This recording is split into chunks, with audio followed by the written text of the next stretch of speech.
जानते हैं आपकी ये गलतियाँ आपकी नॉर्मल डिलीवरी के चांस को कम कर देती हैं? क्या आप जानते हैं अक्सर महिलाएं चाहती हैं उनकी डिलीवरी नॉर्मल हो, मगर जैसे ही डिलीवरी का समय पास आने वाला होता है तो हर एक महिला डिलीवरी के बारे में सोचती है, लेबर पेन के बारे में सोचती है, डिलीवरी के दौरान होने वाले दर्द के बारे में सोचती है, जिसकी वजह से वो बहुत ज़्यादा घबरा जाती है और डर जाती है। जब भी महिला ऐसा करती है तो इसका निगेटिव यानी कि नकारात्मक प्रभाव उनके ऊपर पड़ता है। जैसे ही वो डरती हैं, घबराती हैं और अधिक सोच में पड़ती हैं तो उनकी मसल्स में टेंशन पैदा होती है और उनकी मसल्स फैलने के बजाय सिकुड़ती है, खास तौर पे बच्चेदानी का मुंह। जैसे जैसे आप डरते हैं, टेंशन लेते हैं तो आपके बच्चेदानी का मुंह खुलने की बजाय सिकुड़ने लगता है, जिससे आपकी नॉर्मल डिलीवरी के चांस कम होने लगते हैं। अगर आप चाहते हैं आपकी डिलीवरी मार्च में हो और आपकी जो डिलीवरी है वो नॉर्मल हो तो आपको डरना नहीं है, घबराना नहीं है।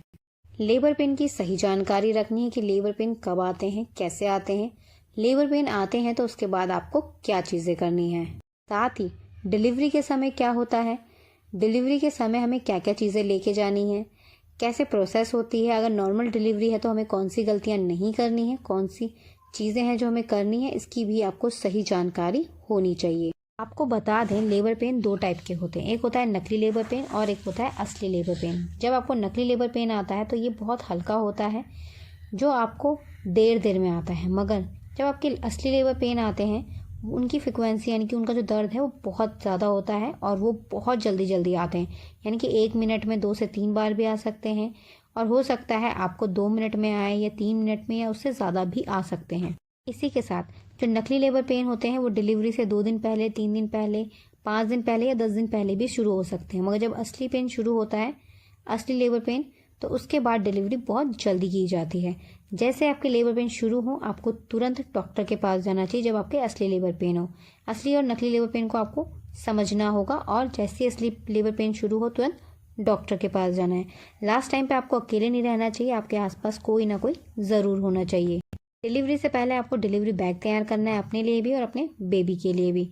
अपने लिए भी आपको अच्छे से कपड़े रखने हैं और अपने बेबी के लिए भी फुल कवर कपड़े रखने। पहला कपड़ा जो बच्चे को छुए वो कॉटन का होना चाहिए, उसके बाद आप हल्के गर्म कपड़े रख सकते हैं।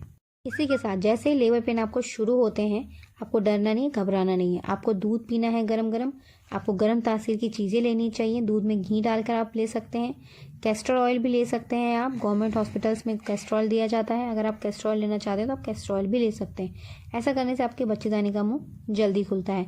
जैसे आपके लेबर पेन शुरू होते हैं तो ऐसा लगता है कि आपको कुछ पॉटी जैसा आ रहा है, जिसकी वजह से आप बार बार सांस को ऊपर को खींचते हैं, जो आपको बिल्कुल भी नहीं करना। जैसे ही आप सांस को ऊपर खींचेंगे तो बच्चा नीचे जाने की बजाय ऊपर आने लगता है और बच्चे की पोजीशन चेंज होने का खतरा बढ़ जाता है। तो आपको ऊपर को सांस नहीं लेनी है, आपको सांस धीमी रखनी है। इसलिए कहा जाता है एक महिला को ब्रीथिंग एक्सरसाइज ज़रूर करनी चाहिए और उनके शरीर में पानी की कमी नहीं होनी चाहिए। साथ ही सांस लेने में भी आपको तकलीफ होती है, अगर आप ब्रीथिंग एक्सरसाइज कंटिन्यू करते हैं तो इससे आपको सांस लेने में ज़्यादा परेशानी नहीं आती है। डिलीवरी से पहले आपको कुछ ना कुछ खाना पीना ज़रूरी है, ताकि जब आप पुश करें, बच्चे को बाहर निकालने के लिए आप पुश करते हैं तो उसमें आपके पास पर्याप्त मात्रा में ऊर्जा होनी चाहिए ताकि आप जोर लगा सकें।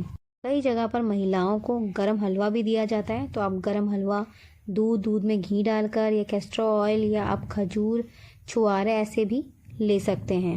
इसी के साथ अगर आपकी डिलीवरी में 1 महीने का समय बचा है या 10 दिन का भी बचा है तो भी आपको खजूर का सेवन ज़रूर करना चाहिए। खजूर, ड्राई फ्रूट्स अपने डाइट में शामिल कीजिए। आप रोज़ाना 3 से 4 खजूर का सेवन सुबह कर सकते हैं। ऐसा करने से भी नॉर्मल डिलीवरी के चांस बढ़ते हैं। एक महिला को डिलीवरी का समय पास आने पर अपनी डाइट में लिक्विड चीज़ें बढ़ा देनी चाहिए। जितना आप लिक्विड लेते हैं उससे क्या होता है, आपको कॉन्स्टिपेशन, गैस या लूज मोशन जैसी प्रॉब्लम्स का सामना नहीं करना पड़ता। अगर आपकी डिलीवरी मार्च में होने वाली तो आपको इस बात का भी ध्यान रखना होगा कि आपका वज़न और बच्चे का वज़न सही हो। बच्चे का वज़न ज़्यादा कम ना हो और बहुत ज़्यादा बड़ा भी ना हो। इसी के साथ आपका अपना वज़न भी बहुत कम या बहुत अधिक नहीं होना चाहिए। एक महिला का वज़न डिलीवरी तक अपने नॉर्मल वज़न से 10 किलो ही बढ़ना चाहिए। साथ ही बच्चे का वज़न 3 से 4 किलो के बीच में ही होना चाहिए डिलीवरी के समय। लेबर पेन जब शुरू होते हैं, असली लेबर पेन, अगर आपसे वॉक किया जाता है तो आपको वॉक करनी चाहिए। जितना अधिक आप वॉक करते हैं उतने ही जल्दी आपकी नॉर्मल डिलीवरी होती है, साथ ही आपको डिलीवरी के समय दर्द भी कम होता है। एक महिला को डिलीवरी का समय पास आने पर गुनगुना पानी पीने के लिए और नहाने के लिए ज़रूर इस्तेमाल करना चाहिए।